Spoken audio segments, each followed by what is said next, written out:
Hi, everyone. Welcome to North Jersey Living. I'm Ross Hyman, and today we're here to talk about South Orange, New Jersey, the pros and cons of living in South Orange. If you like this video and you'd like to see more like it, please like and subscribe, or feel free to reach out to Greg and myself if you are buying or selling a home in Northern New Jersey.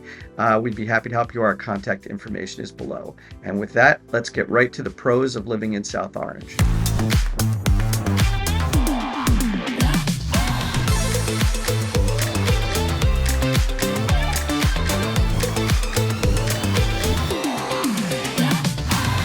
And we're back, and we're going to start by talking about the first pro of living in South Orange, New Jersey, and that is the South Orange Performing Arts Center, which is otherwise known as SOPAC. SOPAC is a 415-seat live theater, and there's also a 5-screen cinema in this complex as well. They have major acts within music, dance, theater, you name it, they can have it there, comedy. And it's a real central gathering place for people who live in South Orange and surrounding communities. I've been there for quite a few events. It's a beautiful facility. It's modern. It's clean. It's easily accessible. It's in the downtown area. So when you're done going to SOPAC to either see a performance or to see a movie, you can go down the street and you've got other things like restaurants and bars very close by. So it's super convenient. It's a real asset for this community. Number 2 pro is leading from the SOPAC conversation is the restaurants and bars. Now, South Orange is a college town, and you'll hear me mention this again. Well, just to be clear, Seton Hall is in South Orange. And there are a lot of bars and restaurants around the area. It has a vibrant downtown. It's one of the best downtowns in all of New Jersey, one of the best villages. And some of the things that you'll see there, some of the places are places like Bunny's Sports Bar. Bunny's is a pizza / tavern type place. If you follow Dave Portnoy on Barstool Sports, Dave has even reviewed the pizza from Bunny's. He gave it an 8.3, and if you know Dave, that's a very high score. It's because they make what he calls bar pies, which are very popular he loves them, so they make a bar pie, and that worked out really well for their rating. I've had Bunny's pizza. I love it. It's great. You should check it out if you have a chance. Other restaurants in the area, things like Reservoir, which is a mid to upscale Italian restaurant, Jackie and Sons, which is a great breakfast location, so a great place for coffee, eggs. It's a cafe style restaurant. They also have, I believe it's the same owners as the folks who own a restaurant in Montclair, which is called Jackie's, and they have great food. I've frequented there many times. Other restaurants in the area, things like Ariyoshi, which is a wonderful sushi place, and then the Gaslight Brewery, if you're looking for a tavern or a bar. Those are just some of the many establishments that are in the South Orange downtown area. Most of them along South Orange Avenue. That's where you'll find the majority of these restaurants and bars. It's like a strip of popular hangouts and restaurants and so forth. So check that out if you have a chance. Pro number 3, South Orange is what I call a renter's paradise. Now, obviously it's North Jersey.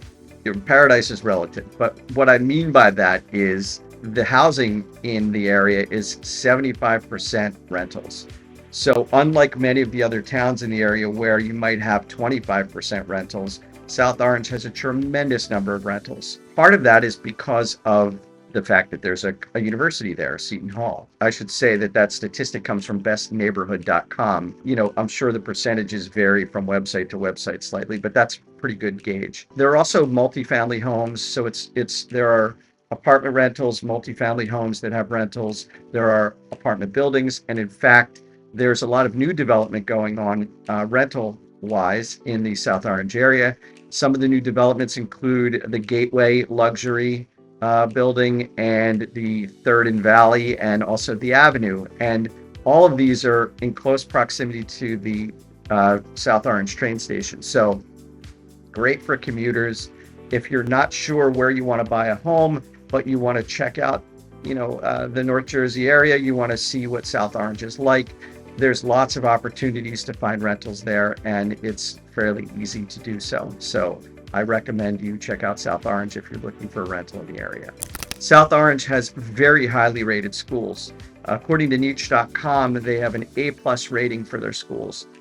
The schools, incidentally, are shared with the town of Maplewood. Now, I'm going to be doing another video for Maplewood, and we're going to refer back to this one because it's the same exact school district. So no point in talking about it twice, but just keep that in mind if you happen to see the Maplewood video. Now, the schools include 1 preschool, 6 elementary, 2 middle schools, 2 high schools. The 2 high schools are Columbia is the main high school, and then there's a STEM high school called the STEM Innovation Academy, and this is the number 13 rated, the number 13 best school in all of New Jersey, and number 253 in national rankings out of all the schools in the United States.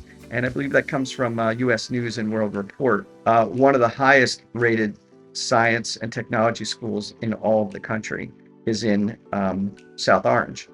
Of course, I mentioned Seton Hall in some of the earlier comments, and it's important to emphasize how much of a role Seton Hall plays in South Orange. It's a large university, and a lot of things in the town revolve around the school. You can't miss it. You drive around South Orange, and you're going to bump into Seton Hall. So Seton Hall is an excellent school, very highly rated for universities, and I know they have a great law school. There's a great business school there for master's programs. So something to check out if you're looking for a degree, a master's degree, specifically a secondary degree. It's a great school to attend. For the 5th pro, South Orange has a unique organization called Som Two Towns for All Ages.org. I'll say it again because it's a little bit of a tongue twister. Som Two Towns for All Ages.org. Now, this organization is a wonderful organization that helps seniors remain integrated and active within the community. So what they're trying to do is to enable them to be a part of the community without being in a senior living facility or going into special housing. And they do that by having special programs for them. They have arts programs, fitness programs, they have volunteer opportunities, and they have a facility for this. They take volunteers from younger generations and they integrate them in with the older generations and basically create programs that promote vibrancy and a great sense of community in the town. And that's a big feature about South Orange, that they really care about the residents and they want people to help each other out. And so this organization is a wonderful organization that helps people to stay in touch and help one another. So those are the 5 pros. And we're going to take a quick break. But before we do, I'm going to ask that if you'd like this, please like and subscribe. If you'd like to see more videos like this, we'll be happy to send you an email to let you know when they are available. Also, if you are buying or selling a home in Northern New Jersey, please feel free to reach out to Greg or myself. Our contact information is below. And with that, we'll be right back. And we're back with the cons of living in South Orange, New Jersey. So the number 1 con of living in South Orange, New Jersey is the housing cost. Like a lot of the areas around in Northern New Jersey, you're going to see this problem, which is the cost of the actual houses or rentals, and also the taxes. Now, within South Orange, the median home cost is $990,000. If you live in Northern New Jersey, that's not a huge surprise to you, but if you live in another part of the country, namely not New York City or San Francisco, you probably will be shocked by that number. But that's it. $990,000 is the median home cost. Also, the median rental cost is $29.95, just under $3,000. So it's not cheap to rent here. I mentioned in the pros that there are a lot of rentals available, but they're not cheap. So you've got to look around to find a value. And by the way, we can help you do that if you're looking. The next con is traffic congestion. I've mentioned that Seton Hall is in South Orange. It's a major university. There are also 2 train stations. One of them is the South Orange train station. The other one is the Mountain Avenue station. There are also a lot of restaurants. This great downtown that we were talking about. There's a downside to it, which is a lot of people come to South Orange to go to these restaurants and go to these bars. There's a bustling nightlife here with all the college students and all the people coming from other towns. When I go out and I go to Bunny's, it's mobbed. I have yet to be there when Bunny's Sports Tavern, when Bunny's is not crowded. It's always crowded. And by the way, if you go there, tell Bunny you say hello. Tell Bunny I said hello. Bunny is the one that's sitting. She's sitting in one of the booths when you walk in to the right, and she is responsible for counting all the money that comes into that place. But she's lovely, and say hi to her when you're there. So, nonetheless, as I was saying, traffic congestion. There's just a lot of activity in South Orange, especially nights and weekends, and consequently, you'll get some congestion from that. And that is a downside, but it's a consequence of having such a great place to live with so many things to do. The third and final con that we're going to tell you about today is what I call the college blues. And it's a creative way to say that sometimes there's a lot of activities from the university, specifically on the north side of the university where the fraternity row exists. There's several streets there where all the fraternity houses are. That can get a little boisterous, especially during pledging and the times of the year when they have events. It's not uncommon. I went to Penn State. I went to several colleges, but at Penn State we had a fraternity row, and I was in a fraternity, and there were times when it was bad for the neighbors. I can tell you that. So one of the cons of living in South Orange is you do have a university there, a major university with fraternities, sororities, and things of that sort. And at certain times of the year, it can get a little noisy, or, there could be some unusual activities in the area. But that being said, South Orange is still a great town, one you should consider if you're moving to northern New Jersey. Greg and I can help you if you're looking for a place, and our contact information is below. And with that, that's it for South Orange. Thanks for watching.